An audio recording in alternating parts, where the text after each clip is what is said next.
Buenos días, profesora y compañeros. El día de hoy mi grupo y yo vamos a hablar sobre el metabolismo microbiano. Los integrantes de nuestro grupo son Geraldine de la Cruz, Oriana Bustillos, Fiamma Gómez, Luz Rivera, Eifer Garcés, Ruth Torres, Cintia Pérez y Gabriela Guablocho.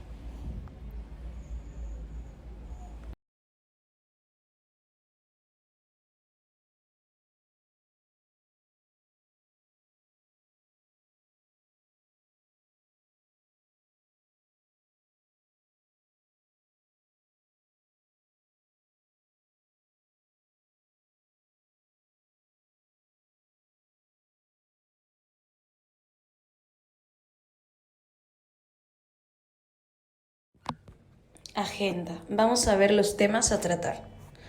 Metabolismo microbiano. Definición. Tipos de metabolismos. Metabolismos heterótrofos. Metabolismos específicos. Clasificación de las rutas metabólicas de los microorganismos. Respiración aeróbica y anaeróbica. Fermentación aeróbica y anaeróbica. Relación huésped-parásito. Bibliografías.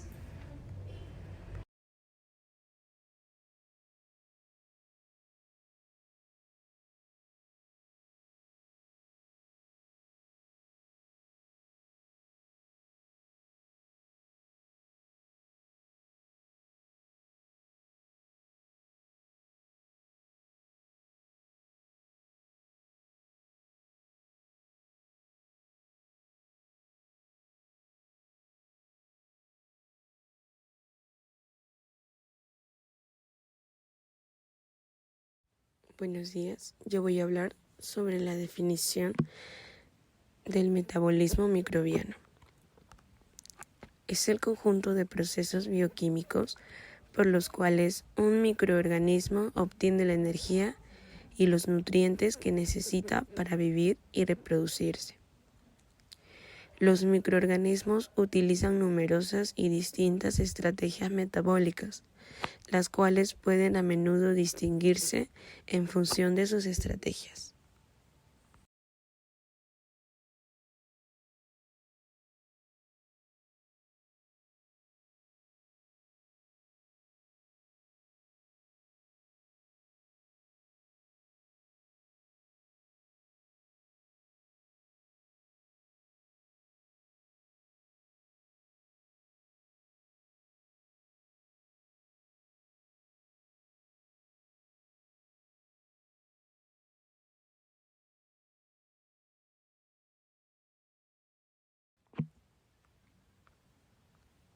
Las características metabólicas específicas de un microorganismo constituyen el principal criterio para determinar su papel ecológico, función ecológica, su responsabilidad en los ciclos biogeoquímicos y su utilidad en los procesos industriales para el ser humano. Gracias.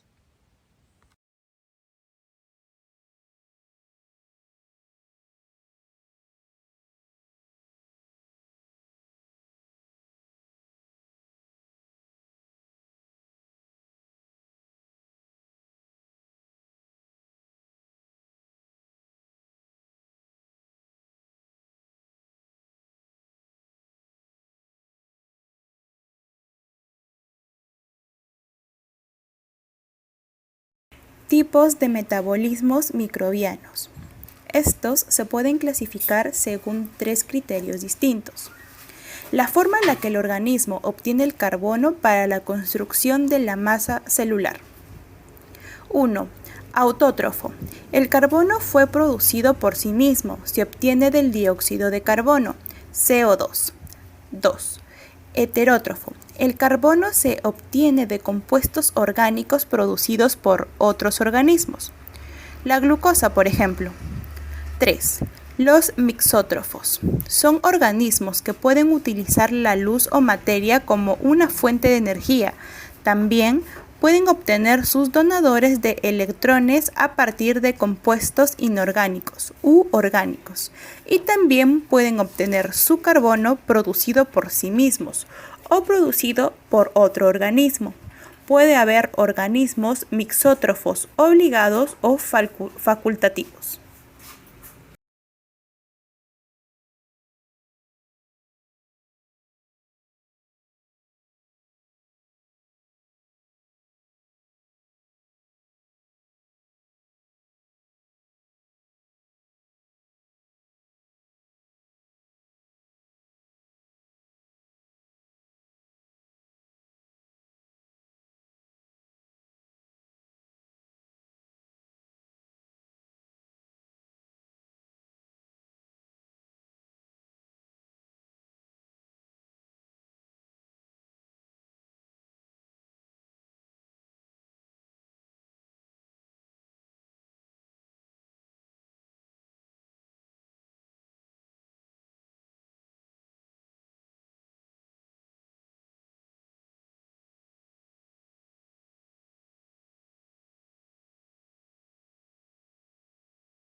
Buenas, me toca hablar sobre los organismos heterótrofos.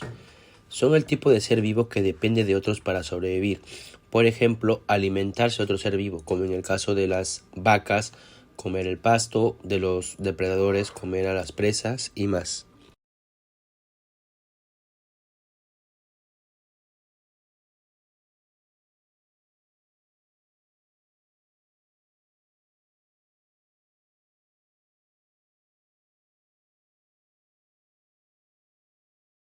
A nivel de grandes ejemplos, podemos distribuirlos en tres grupos: los felinos, carnívoros, herbívoros y omnívoros. Todos ellos comen a otro ser vivo para obtener la energía que necesitan para vivir.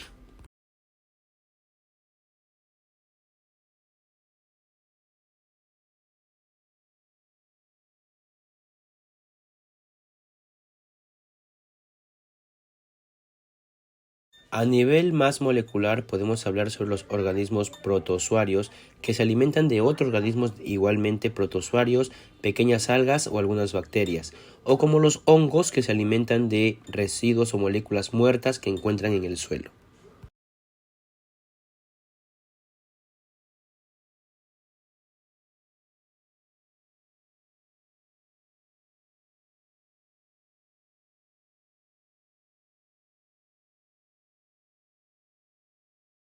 Bien, mi nombre es Fiamma Gómez y yo voy a exponer sobre otros metabolismos específicos, ¿no? Bien, metilotrofía. Este metabolismo hace referencia al uso del carbono que tienen algunos organismos para poder obtener energía. Como ejemplo tenemos las bacterias Metilomonas y Metylobacter. Sintrofía. La sintrofía es un tipo de metabolismo en el cual se juntan varias especies para poder crear reacciones químicas que como resultado nos van a dar energía, ¿no? Ejemplo, bacterias sintrofomonas.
Clasificación de las rutas metabólicas de los microorganismos. Pueden dividirse en dos categorías.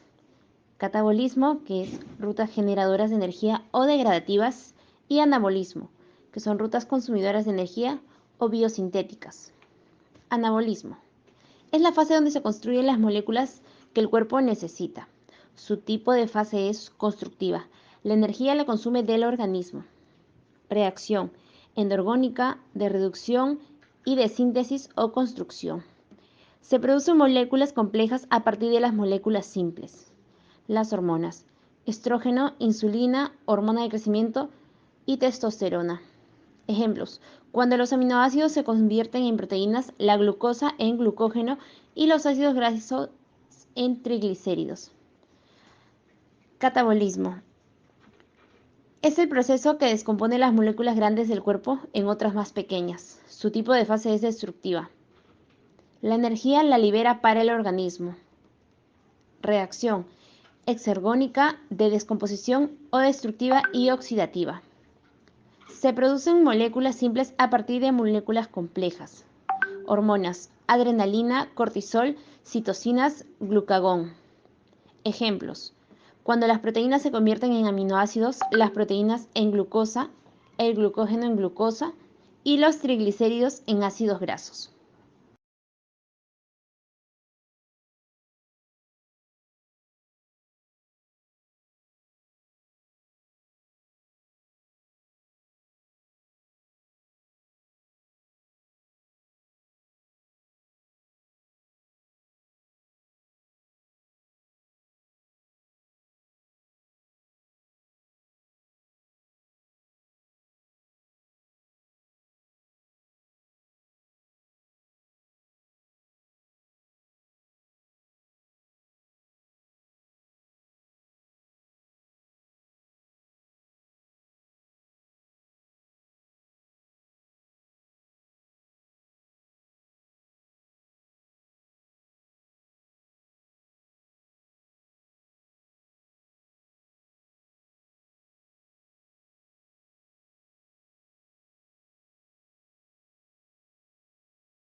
Buenos días, profesora y compañeros en general. A continuación, con mi siguiente diapositiva, que es respiración aeróbica y anaeróbica, les voy a explicar un poco sobre la definición de estas dos. Respiración aeróbica: proceso celular de transformación de la glucosa para obtener energía con participación del oxígeno. Por otro lado está la respiración anaeróbica: proceso de obtención de energía que usan algunas células en ausencia del oxígeno, ¿no? También estas dos comprenden de fases. A continuación, en mi segunda diapositiva les voy a explicar un poco sobre sus fases. Siguiente diapositiva, por favor, compañera. Gracias.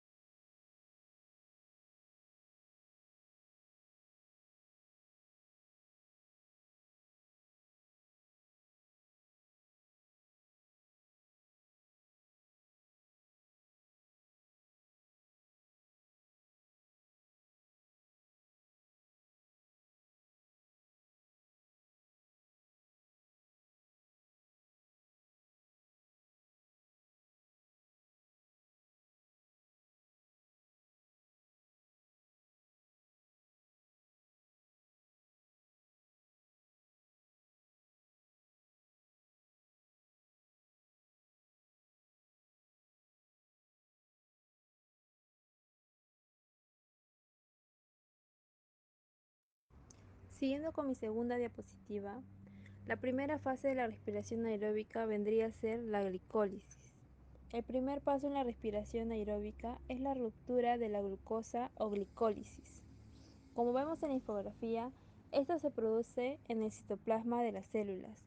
Como resultado de la glicólisis, se obtiene 2 ATP y 2 electrones en forma de NADH y 2 moléculas de piruvato. En la segunda fase, que vendría a ser la respiración aeróbica, el ciclo del ácido cítrico, el segundo paso de la respiración aeróbica es el ciclo del ácido cítrico o ciclo de Krebs. Como vemos en la infografía, esta es una serie de 8 reacciones químicas que se llevan a cabo en la mitocondria de las células eucariotas. Un piruvato proveniente de la glicólisis entra en el ciclo y da como resultado 3 NDH, 3 dióxidos de carbono, un GTP y un FDH2. Y como por último, la tercera fase de la respiración aeróbica, que vendría a ser la fosforilización oxidativa. El tercer y último paso de la respiración aeróbica es el proceso de fosforilización oxidativa.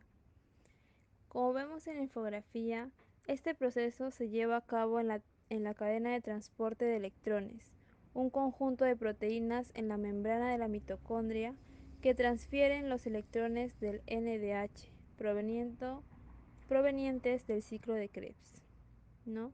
Y como resultado final de la respiración aeróbica es 32 ATP por moléculas de glucosa.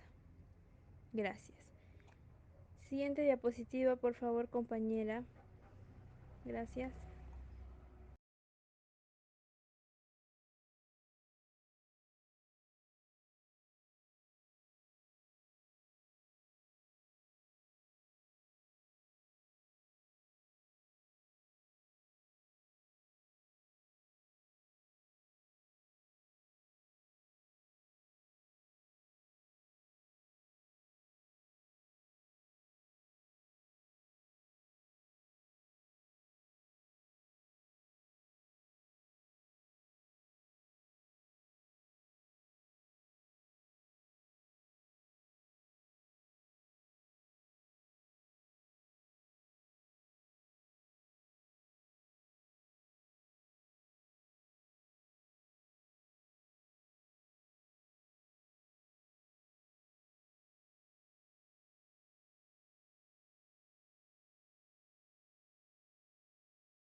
Finalizando con mi tercera diapositiva, la primera fase de la respiración anaeróbica vendría a ser la glicólisis. La respiración anaeróbica se inicia con la glicólisis, el proceso de degradación de la glucosa. Como sucede en la respiración aeróbica, en este paso se producen 2 moléculas energéticas o ATP. Como vemos en la infografía, la glicólisis produce el ATP, produce 2 ATPs y 2 NDH, ¿no? En lo que es la respiración aeróbica, produce la glicólisis. En cambio, lo que la diferencia de la respiración aeróbica es que da como resultado los 2 ATP, ¿no? Esa es la diferencia entre los dos. Entre estas dos fases que al parecer coinciden, pero tienen diferencias. Y por último, en la segunda fase de la respiración aeróbica, que vendría a ser la fermentación, el siguiente paso puede ser la fermentación, de la que hay dos tipos.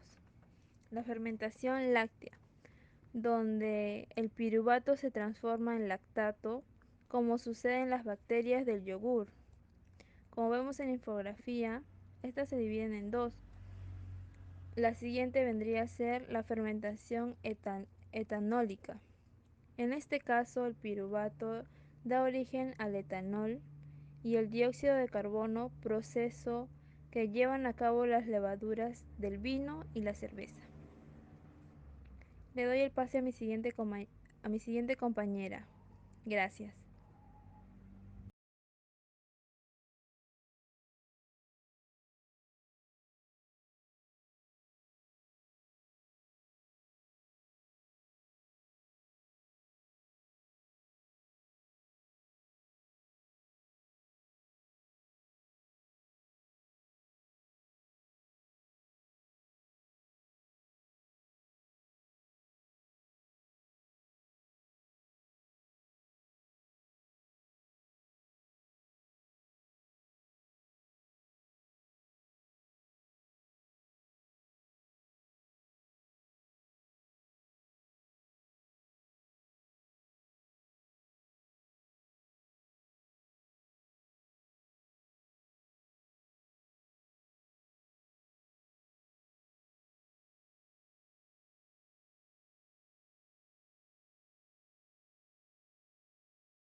La fermentación aeróbica y la fermentación anaeróbica.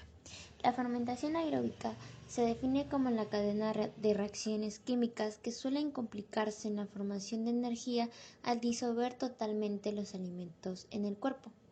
Esta generalmente usa la molécula del oxígeno en la cadena de transporte de electrones como aceptor final de electrones.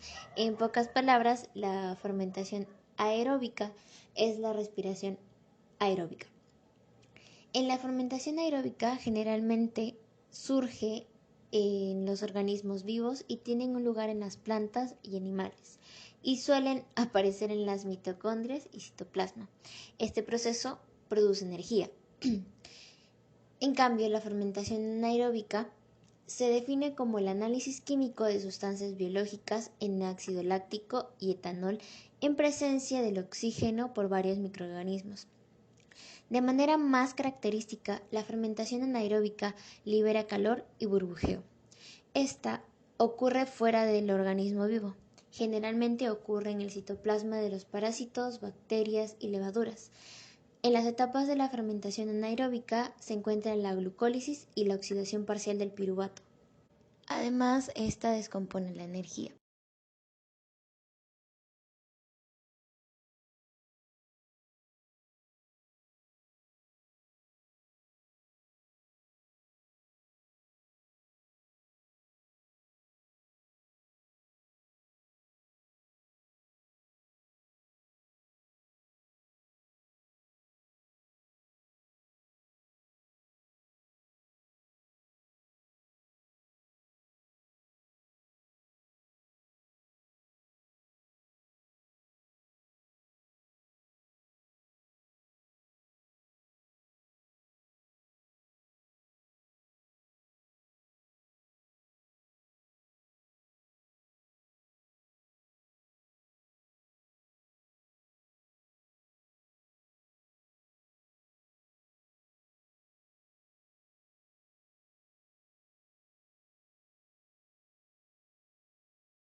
La fermentación aeróbica tiene 3 etapas: la glucólisis, el ciclo de Krebs y la cadena de transporte de electrones.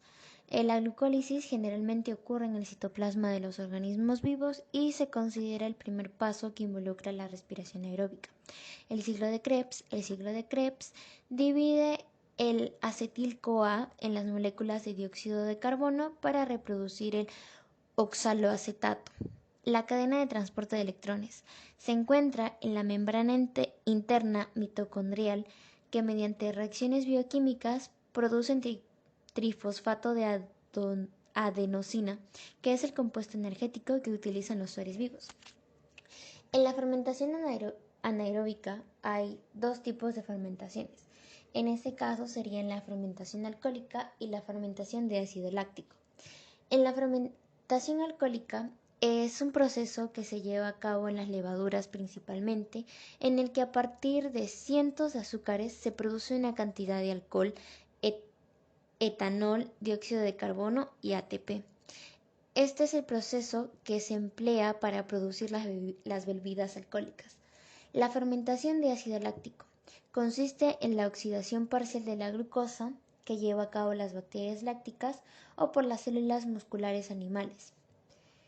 En este proceso se genera ATP, pero produce ácido láctico como subproducto, lo cual produce al acumularse la sensación dolorosa de fatiga muscular.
Relación huésped-parásito.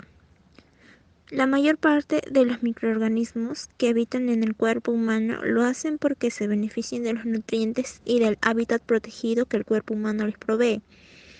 En el contacto con los microorganismos se conduce a la infección. Algunos de ellos se establecen permanentemente, colonizando, y otros desaparecen. En la condición infecciosa del microorganismo patógeno, evita las defensas del huésped, penetra en los tejidos y se multiplica, o sea, se dañan los tejidos y causa infecciones y enfermedades. Por eso se dice que la relación huésped-parásito comienza con el contacto, progresa la infección y finaliza en la enfermedad. No todas las contaminaciones acaban en infección y no todas las infecciones acaban en enfermedad.